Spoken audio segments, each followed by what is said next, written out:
এই যে অনেকে বলে না যে সিক্রেট মশলা, এইটা কোনো একদম ফালতু ব্যাপার।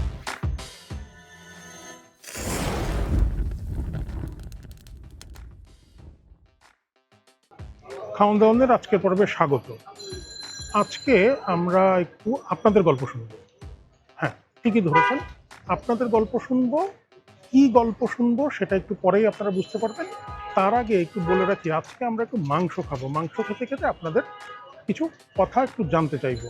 মাংস খেতে আজকে কিন্তু আমরা কোনো রেস্টুরেন্টে বা কোনো ভালো হোটেলে আসিনি, একদম পথের ধারে একটা দোকানে, যে দোকানটা আপনারা হয়তো অনেকেই চেনেন। বেশ সোশ্যাল মিডিয়াতে এই দোকানটা ভাইরাল হয়েছিল। মতিঝিলে যে ফুটবল ফেডারেশনটা আছে, ফুটবল ফেডারেশনের সংলগ্নই সোহেল ভাইয়ের হোটেল। এই সোহেল ভাইয়ের হোটেলে মানুষ সবচেয়ে বেশি কি খেতে আসে? মাংস, গরুর মাংস।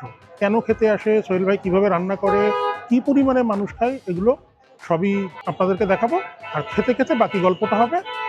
আর প্রস্তুতি নিন আপনার গল্পটা বলার জন্য।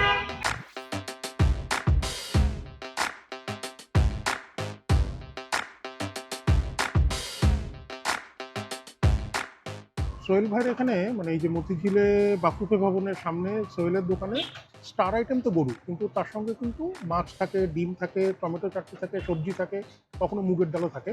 আমরা একটু টমেটোর চাটনিটা নিয়েছি। টমেটো আমার অত ফেভারিট না, কিন্তু দেখি এটা কাঁচামরিচ, শুকনো লঙ্কা, নুন সব কিছু মিলে ভালো, বেশ ভালো। আমি এই চাটনিটা দিয়ে একটু খেতে থাকি। আপনারা বরং এই দোকানের যে স্টার আইটেম গরুর মাংসটা কোন রেসিপিতে রান্না হয়, সোহেলের গল্পটা কি, ওটা একটু বরং শুনে আসুন। তারপরে আপনাদের গল্পটা শুনবো, বা যেটা বলছিলাম যে আপনাদের গল্প জানার জন্যই আজকে এসেছি, সেটা বিস্তারে বলছি। আমার এই দোকানের বয়স প্রায় না হলে আপনার 32 বছর। আমি গরু গোশ ভাত এখানে আপনার 16 টাকাতে বিক্রি আরম্ভ করছি। এখানে গরু গোশ ভাত 16 টাকা, গরু গোশ ছিল 12 টাকা, ভাত ছিল 3 টাকা 4 টাকা। প্রতিদিন আপনার আমার ইনশাল্লাহ 1 মন গোশ বিক্রি হয়। 1 মন, ইচ্ছা করলে আর বেশি বিক্রি করতে পারি। আনাম গরু বলতে কি আমাদের পুরো গরু কন্টাক্টে থাকে, আর গরুটা প্লাস আমার সামনে জবাই হয়। আমি এছাড়া গোশ নিব না, কোনো কিছু বাছাবাছি নেই। একটা গরু একদম লাস্ট টু ফার্স্ট যা থাকে আমি পুরো গরুটাই কন্টাক্টে নিয়ে নিই। আমাদের গরু গোশ হলো এখন বর্তমানে 230 টাকা। আর গরু গোশের আমাদের একটা স্টুডেন্ট প্যাকেজ আছে, এটা 170 টাকা। 4 টুকরা গোশ, ভাত, আনলিমিটেড সবজি খাইতে পারে। কারণ এখানে ভাই বিভিন্ন ধরনের লোক থাকে, কিছু অফিসের পিয়ন আছে, অনেক ছাত্ররা আছে, নিরহ মানুষ, ঠিক আছে। এই জন্য এটা আমরা হাফ প্যাকেজ করছি। নলি বুঝা নলি রে, নলি মনে করেন 250 থেকে 300, 350, 400, 500 পর্যন্ত আছে। এমন নলি আছে একটা খাইলে আপনার মন ভরে যাবো। কিছু না, এটা আমার মায়ের দোয়া, আলহামদুলিল্লাহ। আমি কিন্তু কারো কাছ থেকে আপনার রান্না শিখি নাই, আমি আমার মার হাতের রান্নাটা ফলো করছি, ঠিক আছে। এই যে অনেকে বলে না যে সিক্রেট মশলা, এইটা কোনো একদম ফালতু ব্যাপার, এটা একদম ফালতু। আমার এখানে আমার মা দাদিরা যা দিয়ে রান্না করছে এটাও তা দিয়ে রান্না। এখন এটার সময় আছে, টাইম আছে, কোন সময় নামাইতে হবে, কোন সময় জাল কমাইতে হবে, কোন সময় এটার অনেক, এটাই আর কিচ্ছু না। কোনো সিক্রেট কোনো মশলা নেই। এই বাজারে যা মশলা পাই তা দিয়ে করি ইনশাল্লাহ।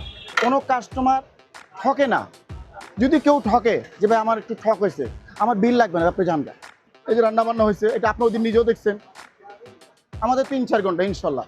আর আমার এখানে কাস্টমার সব বাঁধা কাস্টমার। আজ থেকে 20-25 বছর 30 বছর আগে যারা খাইছে তারা এখনো আছে। টুকরা তো সবসময় 100 মান একটু ছোট বড় হয়ে যায়।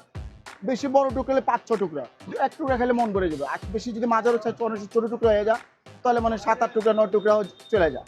ইচ্ছে করলে আমি ডেলি একটা করে বেচতে পারো, কোনো ব্যাপার না। কিন্তু আমার দোকানটা হলে 3 ঘন্টা, সকালও করি না, রাতকেও করি না, বিকালও করি না। জাস্ট 1টার থেকে আপনার 3-4টার ভিতরে ক্লোজ আমাদের। এবং এখান থেকে যদি চাকরি সেরে চলেও যায়, যদি কোনো কারণবশত এখানে আসে, আমার এখানে এসে একবেলা ভাত খেয়ে যাবে। এই যে সোহেলের দোকানের স্টার আইটেম রেসিপির কথাবার্তা তো শুনলেনই। এটার দাম হচ্ছে 230 টাকা। এই কিছুদিন আগে 225 টাকাও ছিল। দেখি আমরা কয় টুকরো দেয় এখানে। 1, 1, 2, 3, 4, 5, 6, 7, মোটামুটি 6-7 টুকরো। এবং কিন্তু বড় টুকরো, যেটা সোহেলও বলছিলেন যে বড় টুকরো হলে এরকম 5-6 টুকরো। ক্যামেরা দেখে মনে হয় আমাকে 1 টুকরো বেশি দিয়েছে। আপনাদের দেবে কিনা জানি না, না দিলে চেয়ে নেবেন, বলবেন যে ওই লোকটাকে দিয়েছিলেন আমাকে কেন দেননি। মাংস কিন্তু মোটামুটি মিলানোই আছে, একটু চর্বির পিস আছে, সলিড মাংসের পিস আছে, যেটা সোহেল বলছিলেন। এবার যেই কথাটা বলতে চাচ্ছিলাম, আমার বাড়িতে মোটামুটি 3 রকমভাবে গরু মাংস রান্না হতো। একটা ভুনা, একটা হচ্ছে আলু দিয়ে পাতলা ঝোল, আর একটা হচ্ছে এরকম একটু ঘন ঝোল। আপনার কাছে জানতে চাই যে আপনার বাড়িতে কোন আইটেমটা বেশি রান্না হতো, আপনার মা কিভাবে রান্না করতো? সোহেলের মার রেসিপিতেই কিন্তু এই মাংসটা চলে, এবং আমার কাছে কেন জানি মনে হয় যে এত মানুষ যে খায়, প্রতিদিন সে নাকি 1 মণ মাংস রান্না করে, 3 ঘন্টায় সেটা শেষ হয়ে যায়। এমনি এমনি তো আর না। এই দোকানটাতে আপনি আসবেন কি আসবেন না সেটা সম্পূর্ণ আপনার ব্যাপার। রাস্তার ধারে বসে আপনি খাবেন কি খাবেন না সে ডিসিশন আপনার।